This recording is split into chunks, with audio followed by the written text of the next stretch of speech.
Good afternoon, and thank you all for joining us. Overnight, around 1 o'clock a.m., a shooting incident occurred at an establishment in the East End with 9 confirmed victims. These victims have been treated at 2 area hospitals, and at present, there are no fatalities. You will hear in a moment from City Manager Sheryl and Interim Chief Hennie to discuss the current status of the investigation. Before they come up to speak, I'd like to emphasize a couple of things. First and foremost, our law enforcement and our first responders are heroes. That is true for the officers who are on site as off-duty detail, for those who responded to the scene to ensure the safety of everyone nearby, for those who are working nonstop overnight through the morning up until right now to deliver justice, as well as all the medical staff who worked to save lives. Second, this is a dark moment for our community. It's horrific. It's unconscionable. And I understand the fear and the trauma that so many in our community are experiencing right now. We're talking about a large, open crowd expecting to enjoy their night peacefully. And instead, an unimaginable tragedy occurs due to senseless gun violence. This is not and cannot be acceptable. Our police and our partners have a job to do as the investigation continues. They and our city leaders understand the responsibility that we have to do everything it takes to ensure that there is justice, to be present in the community, and to make sure the resources and tactics are there to protect our residents. And we are also committed to providing updates to all of you as we get more information. Our entire city's hearts and focus are with the victims and their loved ones during their recovery. This is a challenging day for our community, a challenging day for the region. But together we will continue to fight for public safety and continue to hold these violent aggressors accountable. I'll now bring up City Manager Sheryl.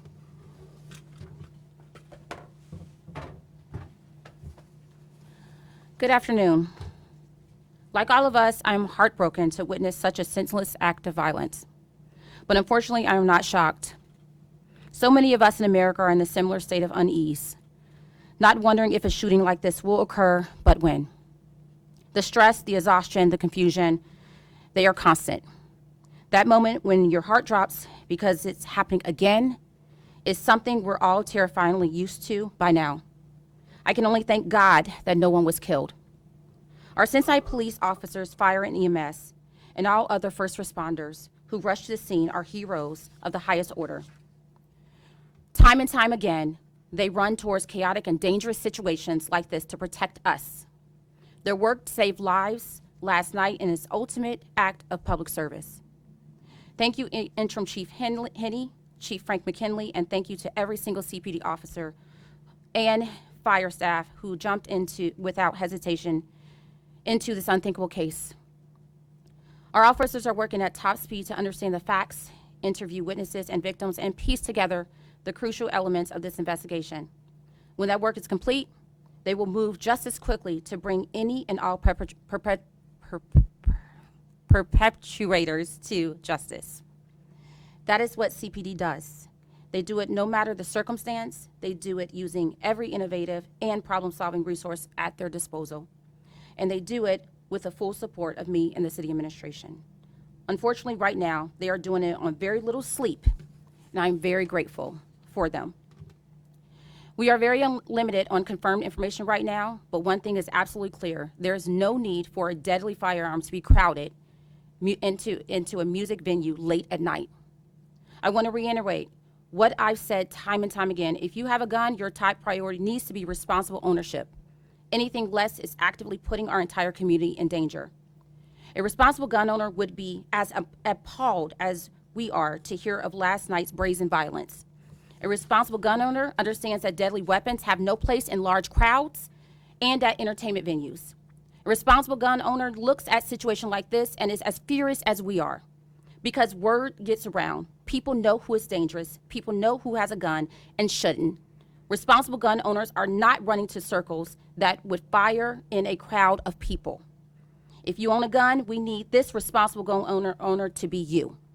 If you cannot comply with these simple rules, you are complicit in the violence, period.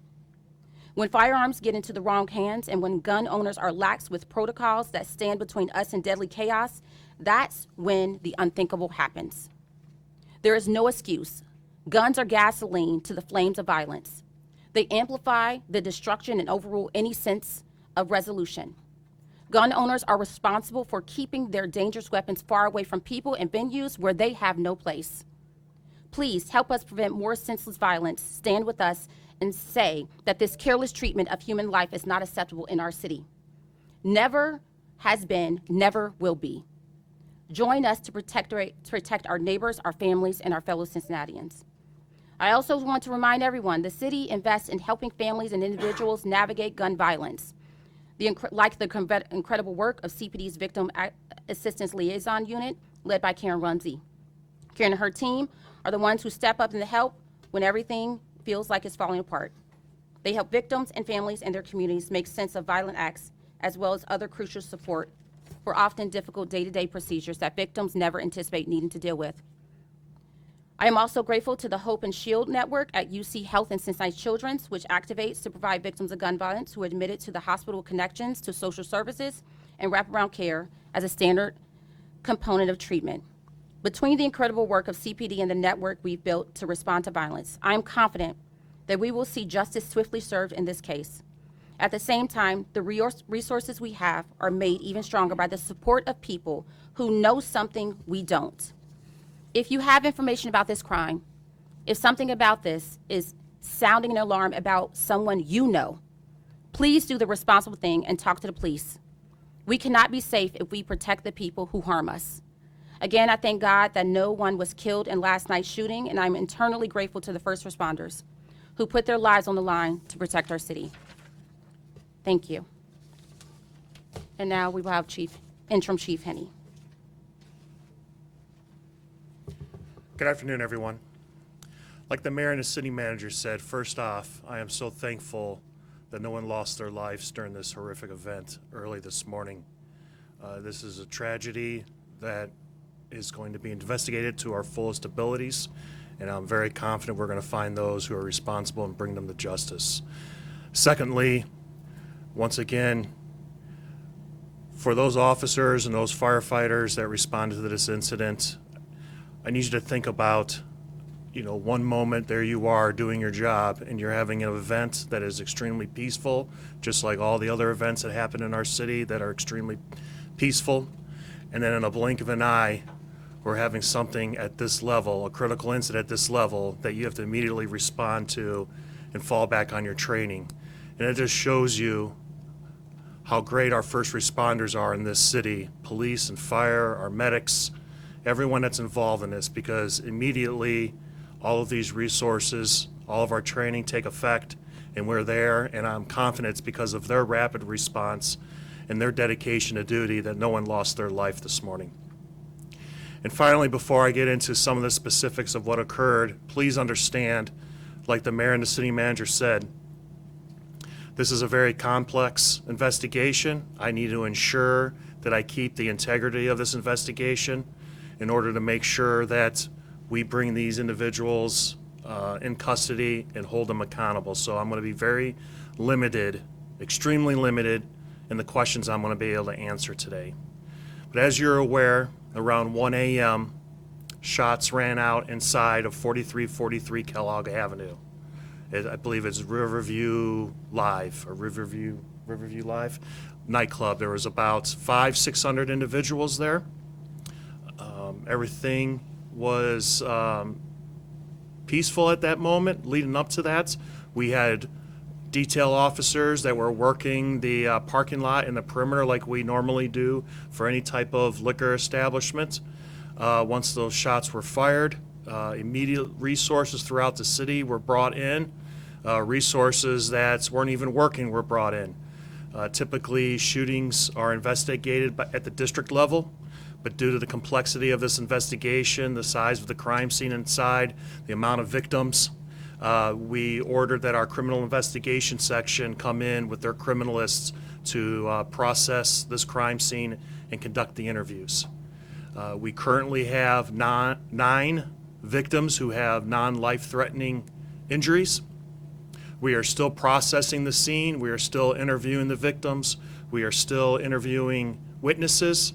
And like I stated earlier before, we are going to bring whatever resources we can in, whatever we need to do to find out who or persons were responsible for this incident.